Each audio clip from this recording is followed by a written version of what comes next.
ह्या स्टोरीचं मॉरल आहे, कोणतीच गोष्ट जोकमध्ये नाही घ्यायची. पहिला त्याला समजून घ्यायचं आणि मग बघायचं. थँक्यू.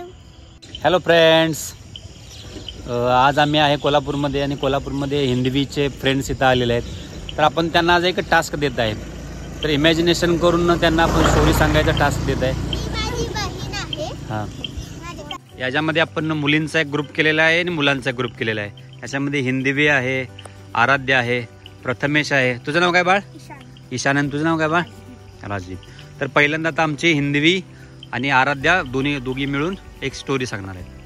तर याच्यामध्ये स्टोरी आहे ती फक्त 2 मिनिटात बनवायची आहे. आम्ही दोघींनी स्टोरी बनवली आहे. आता पहिला मी सांगते, त्यानंतर दीदी सांगते. ह्या स्टोरीचं नाव आहे मॅजिकल झू. एक दिवशी एक कावळा होता, त्याला खूप भूक लागलेली.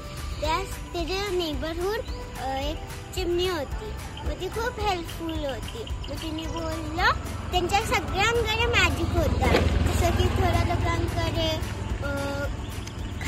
जेवण बनवायचं ऑटोमॅटिक मॅजिक होता, थोड्या लोकांकडे झाड उगवायचे असं मॅजिक होता, असं सगळ्यांकडे मॅजिक्स होता.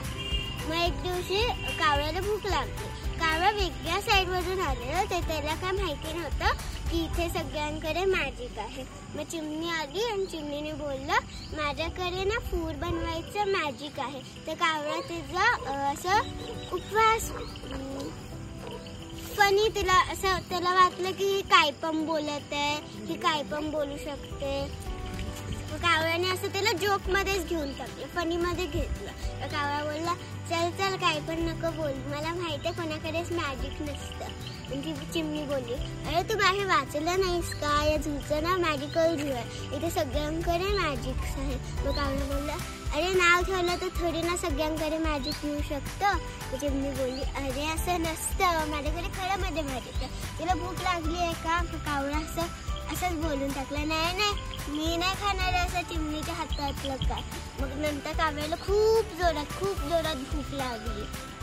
मग चिमणी बोलली, तू थोडंसं हे खाऊन घे, तुला चांगलं वाटते, तुझी भूक जाईल. मग चिमणी बोलली, यम्मी झालंय ना. मग कावळ्याला समजलं की एवढं सुंदर जेवण तर कोण बनवूच नाही शकत, वाटतं हिच्याकडे खरंच फूड बनवायचं मॅजिक आहे. मग कावळा बोलला, सॉरी मी तुला जोकमध्ये घेतलं, रिअली सॉरी. ह्या स्टोरीचं मॉरल आहे, कोणतीच गोष्ट जोकमध्ये नाही घ्यायची. पहिला त्याला समजून घ्यायचं आणि मग बघायचं. थँक्यू. हिंदवीनं स्टोरी सांगितली, तर आपण आता बॉईजची स्टोरी ऐकूया. बॉईजची स्टोरी ऐकायची, पण बघा इथे बॉईज बसले काय. हिंदवीची स्टोरी ऐकून बॉईज पळूनच गेले.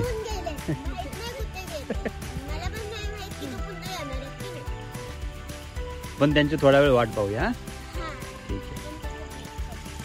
बॉईज तर आता पळून गेलेत. आता मी आणि हिंदवी त्यांना आणायला चाललो.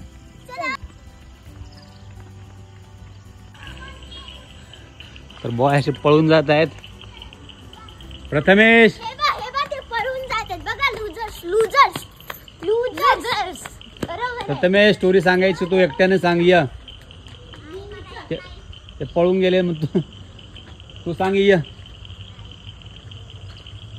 तू सांगणार की नाही? मला नाही वाटत की त्यांनी तू सरेंडर केला.